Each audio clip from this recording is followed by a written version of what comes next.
Jakiś czas temu na Discordzie 2 osoby poprosiły mnie, żebym im polecił monitor w ich budżecie na monitor. Więc poleciłem, a dzisiaj test monitora firmy AOC na moim kanale.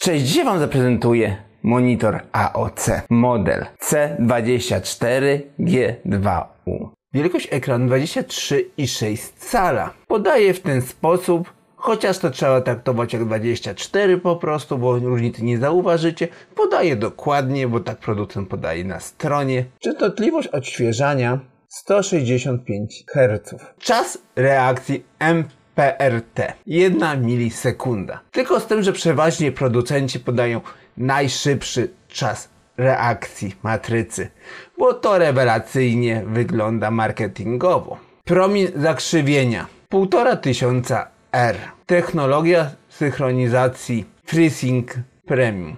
Oczywiście matryca VA. Przestrzeń barwowa sRGB 120%. W zestawie posiadamy 4 rodzaje kabli.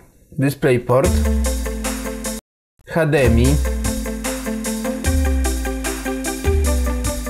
USB 3.0 typu B do podłączenia huba i zasilający.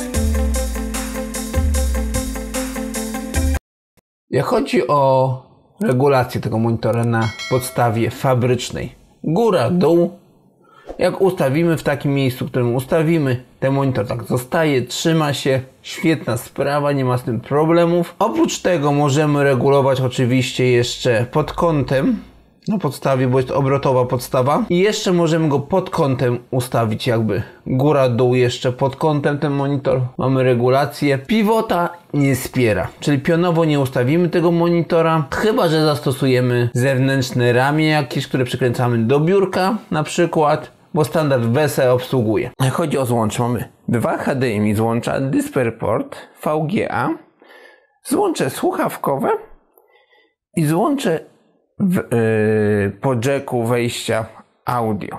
Tak, żeby podpiąć pod kartę dźwiękową, jak podpinamy monitor VGA, żeby korzystać z głośników. Mamy również wbudowanego huba USB 3.1 Gen 1. W nim mamy USB zaznaczone na żółty kolor, które służy do szybkiego ładowania naszych sprzętów, telefonu czy powerbanka i tym podobnych urządzeń. Pozwólcie, że teraz podsumuję, wyrażę swoje zdanie na temat tego monitora. Oczywiście nie wspomniałem jeszcze o trybach, gdzie mamy gotowe ustawienia 3 fabryczne pod różne gry, FPS-y i inne rzeczy. Dokładnie macie to w specyfikacji, bo konfiguracja monitora to rzecz specyficzna. Każdy sobie ustawi pod swoje preferencje. Ja testowałem te tryby, są niezłe naprawdę, chociaż taki domyślny tryb dla mnie jest ok. I podejrzewam, że 90% osób po prostu tak zostawi bez ustawiania pod siebie. Bo naprawdę matryca VA ma idealną czerń.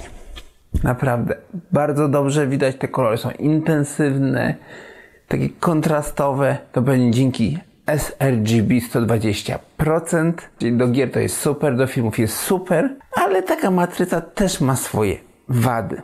Po pierwsze, czas reakcji jest troszeczkę mniejszy niż na IPS-ie, bo czym mamy mocniejszą czerń, idealniejszą, tym też jest słabszy czas reakcji. Ponoć niektórzy widzą smużenie, że te matryce smużą przy bardziej dynamicznych grach. Ja tego nie zauważyłem. Testowałem na różnych grach, na wyścigówkach, gdzieś tam, innych grach. Ja tego nie widzę. I okej, bo są takie osoby ogólnie, że tego nie widzą, im to nie przeszkadza. Pewnie ja jestem jedną z nich.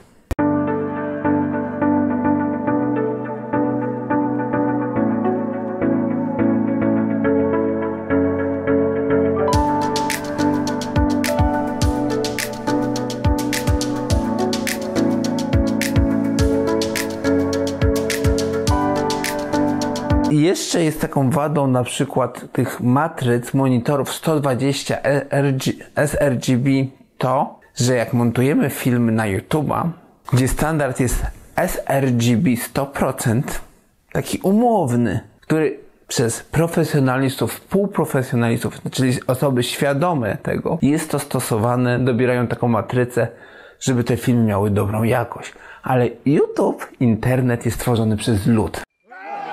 Niektórzy mają już monitory 120 RGB czy więcej.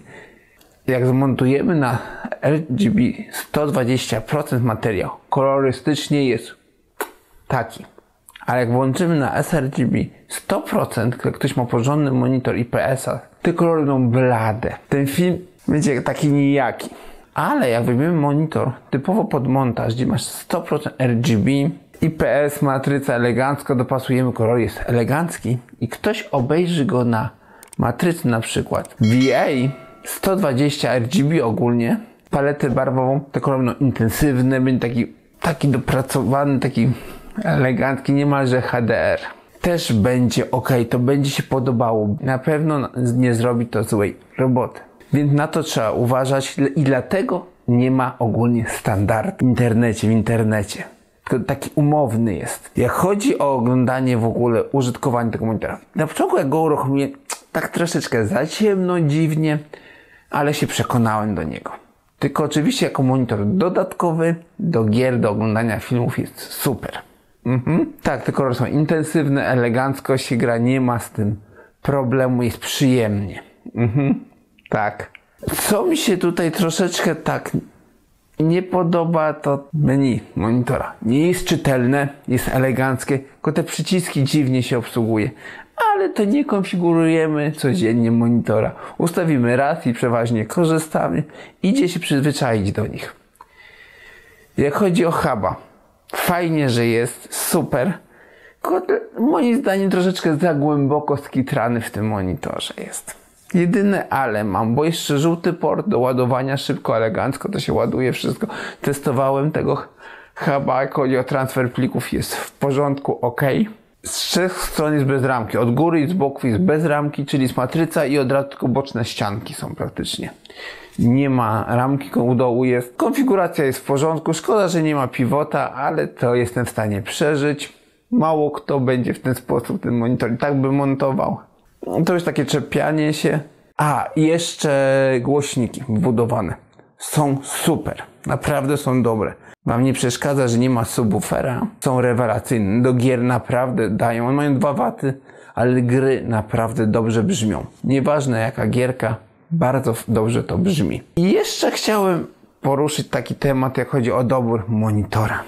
Przy okazji mamy monitory 240 Hz, 360 Hz, ale jak nie jesteśmy e-sportowcem, bez sensu za to przepłaca. Dlatego trzeba się zastanowić, do czego potrzebujemy taki monitor. Ile cali? Moim zdaniem, jak chodzi o herce, 144 Hz, 165 Hz, tak jak ten monitor prezentowany ma, jest złotym środkiem, jak chodzi na taki normalny, domowy monitor do gier. Bo niektórym wystarczy 60-75 Hz. Jak tylko montują, pracują na nim. Bo dla nich na przykład jest ważne, żeby RGB właśnie było 100% RGB. Bo pracują, montują, czy zdjęcia obrabiają, żeby to miało ręce i nogi. Tak. Jak przejdziemy jeszcze do kolejnego aspektu. Dobrze, wielkość wielkością matrycy. 24, może być 27, 32. Tylko tak, przy 24, tak jak ten monitor Full HD jest ok. Przy 27 to już bym 1440p polecał. Czym większe zagęszczenie pikseli, tym wyraźniejszy, ostrzejszy obraz. Tylko z tym, że tutaj chodzi o przeglądanie internetu, tekstów, czytanie, pracy nad tekstem. Naprawdę to pomaga. Bo przy grach, przy oglądaniu filmów tak bardzo to nie będzie nam przeszkadzać, że na przykład będzie Full HD. Warto już o tym pomyśleć. Przy 32 więcej zaleca się 4K. Tak. I tak krótko podsumowując. Taki monitorek chętnie bym przytulił, ale nie do komputera do pracy, tylko do gier, do rozrywki. Dlatego jak mam tu zdowożone swoje stanowisko, takie do grania, retro grania i w ogóle grania, to chętnie bym tam postawił taki 27 cali, na przykład monitorek tego typu właśnie prosty. No do niego sobie podjął jakiś malutki komputer, pada od Xboxa i grał sobie na Game Passie. W chmurze gry puszczał, tak na chwilę dla rozrywki. Dobra, to zostawcie łapę, zasubskrybujcie kanał. I naprawdę ja z subskrypcji nie oczekuję. Nie chcę po to, żeby je mieć, mam 60, 50, 300 subskrypcji, tylko po to, żeby było mi łatwiej coś ciekawego dla was przygotować, jakąś ciekawą współpracę, jakiś fajny odcinek zrobić. Był RAM, był dysk, teraz jest monitor. Pracuję nad kolejnymi rzeczami. Staram się kolejne rzeczy pozyskać, mimo wielkości swojego kanału, żeby coś fajnego wam prezentować, żeby z miesiąca na miesiąc naprawdę były fajne odcinki. Powoli mi się to udaje. Jest to, co chcę wreszcie robić na tym kanale. Na razie, cześć, pa.